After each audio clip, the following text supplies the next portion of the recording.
কি আছে আমাদের বাংলাদেশে? না আছে একটা ভালো ক্রিকেট টিম, না আছে একটা ভালো ফুটবল টিম, না আছে ভালো এডুকেশন সিস্টেম, আছে শুধু একটাই বিশ্বজয় কুরআন হাফেজ। তাও তার গুরুত্ব দিতে জানে না। হায়রে মানুষ, যেখানে ভালো কাজ করতে যাইবে সেখানে হারাম ঘুষের টাকা চাইবে। দিনরাত পরিশ্রম করে একটা মেধাবী স্টুডেন্ট তার মা বাবার মাথার ঘাম পায়ে ফেলার টাকা দিয়ে শিক্ষা অর্জন করে সিভি নিয়ে প্রত্যেকটা অফিসের পিছনে পিছনে ঘুরে, অথচ মোটা অঙ্কের টাকা না গুনতে পারলে চাকরি পাওয়া যায় না। আসলে বর্তমানে দেশটাতে চুরবাটপার দালালে ভরে গেছে। আর কত করবি মানুষের ক্ষতি? সময় থাকতে মানুষ হ, নয়তো আল্লাহর মায় ধীরে ধীরে পাবি।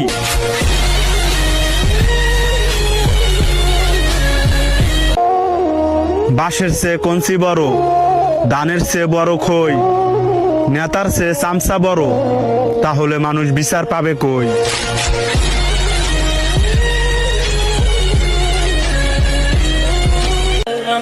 নেতার পেছনে ঘুরে শেষ করবা নিজের যৌবনকাল, আবার